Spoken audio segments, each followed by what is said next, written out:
আসলে একটা মেয়ে যখন ধর্ষণের শিকার হয় তখন মেয়েটা যে কতটা অসহায় হয়ে পড়ে চলুন এই গল্পে দেখা যাক।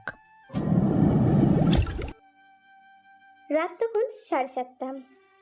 আমি আমার রুমে বসে পড়ছি। দেখলাম আমার রুমে মা আসছেন। আমি মাকে দেখে বললাম, কি হয়েছে মা?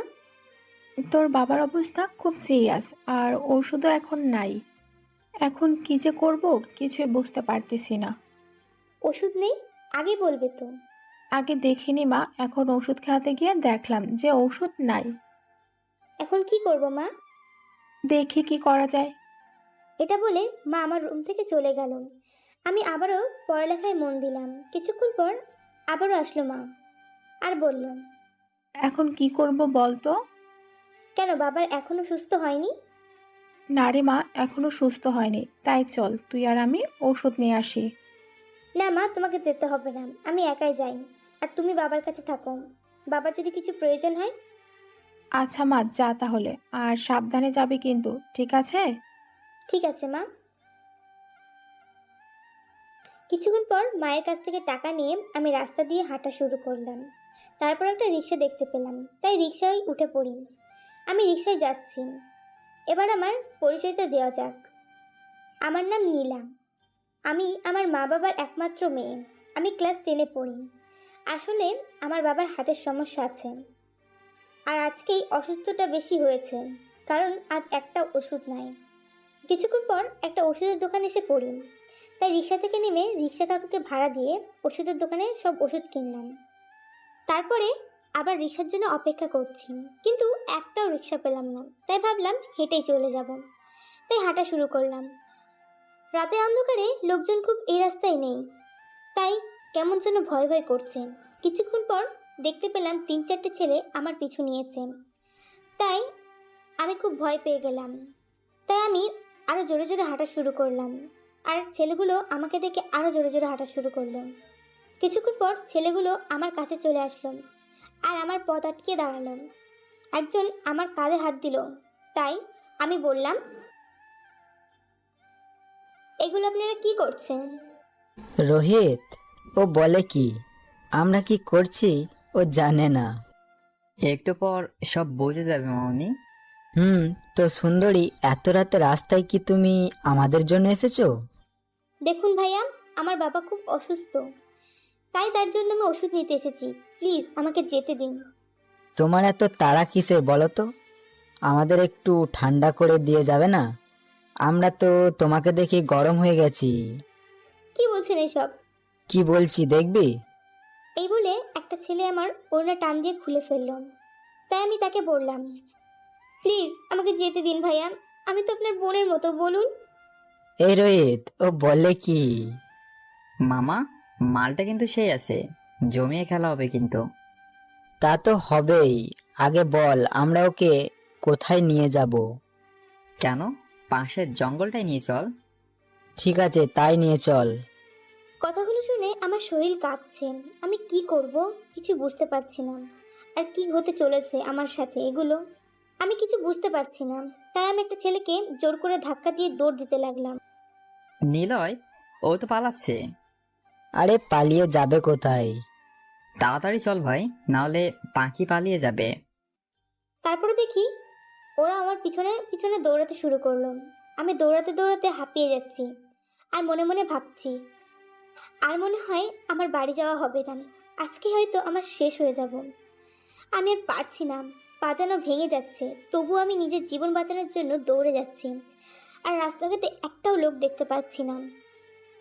আমি আর পারছি না, হঠাৎ আমি দৌড়াতে না পেয়ে মাটিতে পড়ে যাই। কিছুক্ষণ পর দেখতে পেলাম ওই ছেলেগুলো আমার কাছে চলে এসেছে। আমি ওদের কাছে হাত জোর করে বললাম, প্লিজ আমাকে ছেড়ে দিন।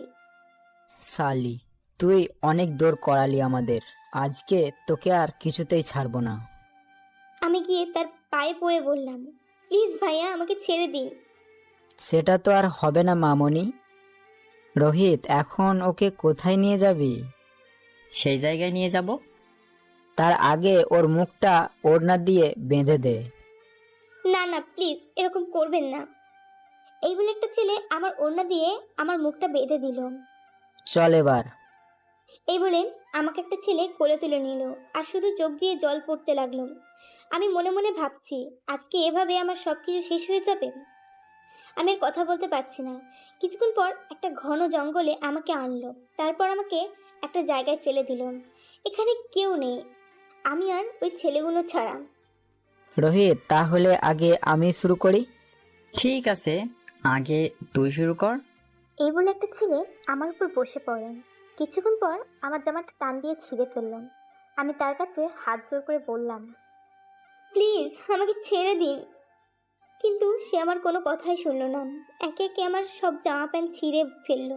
কিছুক্ষণ পর একটা ছেলে বলল, নিলয়, ওর ওড়নাটা এখন মুখ থেকে খুলে দে, আমরা শব্দ শুনবো। নিলয় নামের একটা ছেলে আমার মুখ থেকে ওড়নাটা খুলে দিল, তারপর আমার উপর বসে পড়ল। প্রচণ্ড ব্যথায় আমি চিৎকার করছি আর চোখ থেকে অঝরে জল পড়ছে। যতই চিৎকার কর, এখানে তোকে বাঁচানোর মতো কেউ নাই। ওই নিলয়, আমার যে তর্স হয়েছে না? হ্যাঁ রে ভাই, হয়ে গেছে, এবার তুই শুরু কর। এই বলে আর একটা ছেলে আমার উপরে বসে পড়ল। আমি কি করব কিছুই বুঝতে পারছি না। কেমন যেন দমটা বের হয়ে যাচ্ছে। এবার একের পর এক আমার শরীরের উপর ঝাঁপিয়ে পড়লো। তাই আমি বললাম, প্লিজ আমাকে ছেড়ে দিন, আমি আর পাচ্ছি না।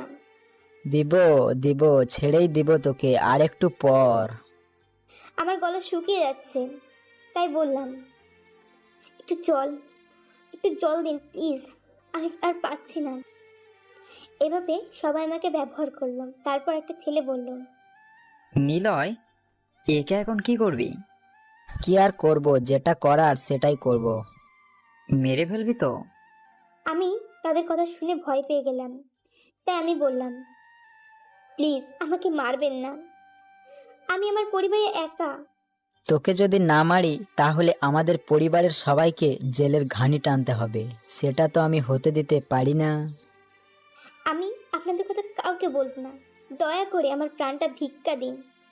সেটা তো আর হবে না, সবাই মরার সময় এই কথাটাই বলে। কথা দিলাম আমি কাউকে বলবো না। তোর কোনো কথাই আমি শুনতে চাই না। এই বলে একটা ছেলে একটা ছুরি বের করলো। আমি ছুরিটার দিকে তাকিয়ে বললাম, হে ভগবান, তুমি আমাকে বাঁচিয়ে নাও। কিছুক্ষণ পর একটা ছেলে আমার পেটের ভিতরে ছুরি ঢুকিয়ে দিল। প্রচণ্ড ব্যথায় আমি ছটফট করছি। মনে হয় এবার দম বন্ধ হয়ে যাবে। কিছুক্ষণ পর দমটা বন্ধ হয়ে গেল আর আমার চোখগুলো বন্ধ হয়ে গেল। তারপর আমার আর কিছু মনে নেই। নিলয়, ও তো মরে গেছে। ঠিক আছে, চল এখন এখান থেকে পালাই। এখন এই ভিডিওতে যা দেখলেন এটা একটা গল্প ছিল।